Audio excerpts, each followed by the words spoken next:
नमस्कार दोस्तों, आप सभी का स्वागत है आपके अपने चैनल जॉब जॉय में। तो दोस्तों, इस वीडियो में हम बात करने वाले हैं एसएससी रिफॉर्म्स 2025 के बारे में। और दोस्तों, एसएससी रिफॉर्म्स 2025 को लेके स्टूडेंट्स और टीचर्स के द्वारा मुखर्जी नगर में जब एक फिजिकल प्रोटेस्ट आयोजित करवाया गया था, तो दोस्तों किन मांगों को लेके ये फिजिकल प्रोटेस्ट था और एसएससी का अभी तक का रवैया क्या देखने को मिला है, जो एसएससी ने सुधार के आश्वासन दिए थे उनके ऊपर। तो दोस्तों, पूरी जानकारी आपको इस वीडियो में मिलने वाली है, तो पूरी जानकारी के लिए वीडियो को अंत तक जरूर देखें।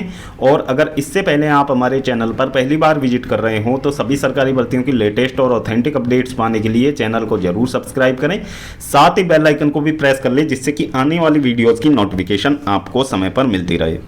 तो दोस्तों, जैसा कि आप सभी को पता है, अभी तक का जो एसएससी का प्रकरण चला है 2024 में, तो दोस्तों जैसे ही सीजीएल टीयर 1 का रिजल्ट 2024 का जारी हुआ था, तो दोस्तों काफ़ी ज़्यादा विवाद उत्पन्न हुआ था। और उसके बाद में जो विवाद था वो लगातार थमने का नाम नहीं ले रहा था। और दोस्तों, जो विवाद था अब एसएससी सीजीएल 2024 जब मेंस का रिजल्ट जारी हुआ था, तो उसमें और ज़्यादा बढ़ गया था। तो एसएससी की जो पूरी प्रक्रिया थी, भर्ती प्रक्रिया, उस पर काफ़ी ज़्यादा यहाँ पे सवालिया निशान लग गए थे। इनकी ट्रांसपेरेंसी को लेके हो, चाहे इनके नॉर्मलाइजेशन के लेके हो, चाहे इनके जो पेपर के लेवल को देखते हुए हो, तो काफ़ी ज़्यादा यहाँ पे सवालिया निशान एसएससी की काबिलियत पे अब लग चुके हैं। तो दोस्तों, उसको लेके जब टीचर्स और छात्रों ने मिलकर एसएससी के सामने अपनी आवाज़ रखनी चाहिए, तो दोस्तों 1 अप्रैल की डेट में आपको याद होगा एसएससी के जो तमाम सीनियर मोस्ट टीचर्स हैं वे सभी मिलकर सीजीओ कॉम्प्लेक्स गए थे और सीजीओ कॉम्प्लेक्स में जाके उन्होंने एसएससी चेयरमैन से मीटिंग का प्रस्ताव रखा था। लेकिन दोस्तों, पहले तो उनका प्रस्ताव ठुकरा दिया गया था, यानी कि उनको मीटिंग के लिए अलाउ ही नहीं किया गया। लेकिन बाद में जब वो डटे रहे तो देर शाम को उनको मीटिंग के लिए बुलाया गया। तो मीटिंग में काफ़ी सारी चीज़ें थी जो एसएससी में सुधार के लायक हैं, वो सब चीज़ें टीचर्स ने एसएससी चेयरमैन के सामने रखी। तो एसएससी चेयरमैन ने वहाँ पे मामला ज़्यादा ना बढ़े इसलिए आश्वासन दिया कि हम इन चीज़ों में सुधार के लिए विचार करेंगे। तो वो सब चीज़ें वहाँ पे एसएससी चेयरमैन के सामने रखने पे काफ़ी ज़्यादा यहाँ पे गुड न्यूज़ आई थी कि इन चीज़ों में खुद एसएससी भी सुधार चाहता है। तो वे चीज़ें एसएससी ने भी वहाँ पे एक्सेप्ट की थी। लेकिन दोस्तों, इतना टाइम निकल जाने के बाद में ना तो एसएससी चेयरमैन ने दोबारा से मीटिंग का कोई प्रस्ताव यहाँ पे रखा, और टीचर्स को जब उन्होंने आश्वासन दिया था कि इसको लेके हम दोबारा से मीटिंग करेंगे 1 सप्ताह के भीतर, तो उसके बारे में अभी तक एसएससी की तरफ से कोई अपडेट नहीं आई है। अब दूसरी चीजें यहां पे क्या देखने को मिल रही हैं कि एसएससी का जो वेंडर है वो चेंज किया जा रहा है। टीसीएस की जगह अब एडिक्विटी को लाया जा रहा है एग्जाम वेंडर के रूप में। अब दोस्तों, एडिक्विटी का इतिहास हमने आपको प्रीवियस वीडियोस में बता दिया था। काफी ज्यादा एग्जाम स्कैम और पेपर लीक के मामलों में ये कंपनी शामिल रही है।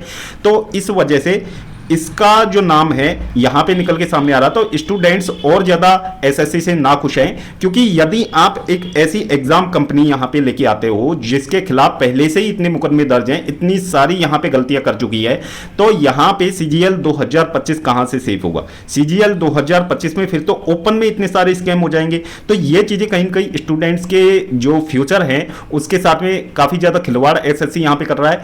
दूसरी चीज़ें, यहाँ पे सुधार के लायक काफ़ी कुछ चीज़ें हैं, जैसे कि नॉर्मलाइजेशन में जिस तरीके से आपने देखा होगा सीजीएल 2024 मेंस में किस तरीके से मार्क्स बढ़ा दिए गए थे कैंडिडेट्स के।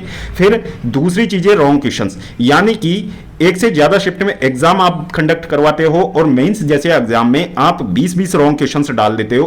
तो दोस्तों, इसमें काफ़ी ज़्यादा यहाँ पे एग्ज़ाम में काफ़ी ज़्यादा पारदर्शिता पे सवाल उठते हैं। फिर तीसरी चीज़ होती है यहाँ पे वेटिंग लिस्ट की। तो एसएससी वेटिंग लिस्ट का प्रावधान क्यों नहीं लाता है? वेटिंग लिस्ट का प्रावधान एसएससी को लाना चाहिए, जिससे कि हर साल जो सीट वेस्ट होती हैं एसएससी के अंदर, तो वे ना हो। जैसे कि एमटीएस भर्ती में हर साल आपकी 70 से 80% तक सीट्स वेस्ट हो जाती है, क्योंकि कैंडिडेट्स जो यहाँ पे सिलेक्शन लेते हैं तो वो एसएससी सीजीएल या सीएचएसएल में सेलेक्ट होकर वहां चले जाते हैं। तो वे कैंडिडेट यहां पे सिलेक्शन लेने के बाद यहां पे वो कैंडिडेट ज्वाइन कर लेते हैं। उसके बाद में कुछ समय नौकरी करने के बाद में वो उनका सिलेक्शन सीएचएसएल या सीजीएल में हो जाता है, तो वो यहां से निकल जाते हैं। अब यहां पे वेटिंग लिस्ट का प्रावधान ना होने की वजह से 70 से 80% सीट हर साल एसएससी एमटीएस भर्ती में वेस्ट हो जाती हैं।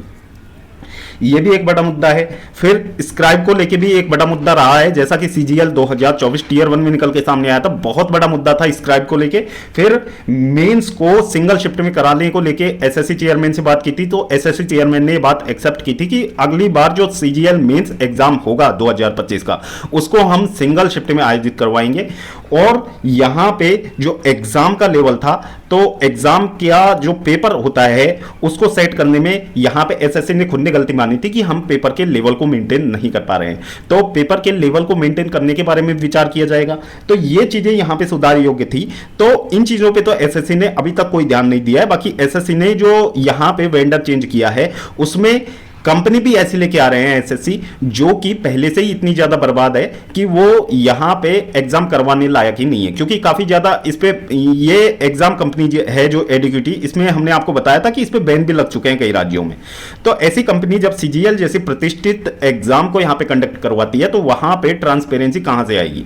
तो ये चीजें हैं, उसी को लेके स्टूडेंट्स और टीचर्स ने मिलकर मुखर्जी नगर में काफी यहां पे जो कल की डेट है उसमें फिजिकल प्रोटेस्ट किया था। अब दोस्तों इस प्रोटेस्ट को यहां पे थोड़ा सा बड़ा रूप भी दिया जा सकता है, क्योंकि एसएससी यदि स्टूडेंट्स की जो तमाम मांगे हैं जो कि एसएससी चेयरमैन ने खुद यहां पे चीजें मानी थी कि इनमें सुधार होना आवश्यक है। अब दोस्तों एसएससी 2025 में ये चीजें नहीं सुधारता है तो 2025 की हालत भी 2024 जैसी हो जाएगी। वहां पे भी सीट वेस्ट होंगी, वहां पे भी स्कैम्स होंगे, वहां पे भी पढ़ने वाले स्टूडेंट्स बाहर हो जाएंगे भर्ती से।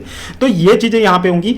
और जो कैंडिडेट सीजीएल 2024 की जो भर्ती को ट्रांसपेरेंट बता रहे हैं यहां पे, तो वे कैंडिडेट्स भी एक बात ध्यान में रखें, यदि सीजीएल भर्ती 2024 यदि यहां पे इसका रिजल्ट रिवाइज नहीं होता है तो दोस्तों एसएससी को इसमें एक बहुत बड़ा यहां पे फायदा मिलने वाला है, क्योंकि एसएससी जो आगे की भर्तियां हैं उनमें भी एसएससी इसी तरीके की चीजें करता रहेगा और बड़े लेवल पे करेगा, तब जाके एसएससी को रोकना बहुत ज्यादा मुश्किल हो जाएगा। तो यहीं पे ये सही टाइम है कि एसएससी के खिलाफ यहां पे आवाज उठाई जाए और जो एग्जाम वेंडर है वो एडिक्विटी को ना देके या तो आप टीसीएस को ही दीजिए या फिर कोई दूसरी कंपनी हायर कीजिए जो कि बिल्कुल ट्रांसपेरेंट हो, जिसके ऊपर किसी भी तरीके के कोई एलिगेंस अभी तक ना लगे हों। तो ये सब कुछ मांगे हैं जो एसएससी को सुननी चाहिए और स्टूडेंट्स की मांग को एसएससी को पूरा करना चाहिए। भले ही आपके पास यदि पैसों की कमी है तो आप भले ही, स्टूडेंट्स खुद ये बात बोलते हैं कि आप भले ही फॉर्म की फीस में यहां पे इजाफा कर दीजिए, फॉर्म फीस यदि आप बढ़ा दोगे तो उससे स्टूडेंट्स को इतना नुकसान नहीं होगा जितना कि आप ये सस्ती कंपनी लेके आके स्टूडेंट्स के फ्यूचर के साथ में यहां पे खेल रहे हैं, उससे ज्यादा नुकसान होगा स्टूडेंट्स को, क्योंकि उसमें स्टूडेंट्स की कई सालों की मेहनत यहां पे बर्बाद हो जाएगी। तो ये चीजें हैं यहां पे जो कि एसएससी सीजीएल 2025 में बदलनी चाहिए। और दोस्तों इसको लेके यदि कोई बड़ा ट्विटर कैंपेन फिजिकल प्रोटेस्ट या फिर ट्विटर कैंपेन आयोजित करवाया जाता है और सभी टीचर्स यदि इस मामले में बोलते हैं तो हम स्टूडेंट्स की भी ये ड्यूटी बनती है कि हमें टीचर्स के साथ में आना चाहिए, क्योंकि लड़ाई टीचर्स की नहीं है, लड़ाई हमारी है। तो दोस्तों खुद को हमको ये लड़ाई लड़नी होगी जिससे कि यहां पे सुधार देखने को मिल सके। तो दोस्तों ये थी एसएससी रिफॉर्म्स 2025 को लेके एक लेटेस्ट अपडेट। तो दोस्तों होपफुली वीडियो आपको पसंद आई होगी। वीडियो पसंद आई हो वीडियो को लाइक करें, अपने दोस्तों के साथ जरूर शेयर करें।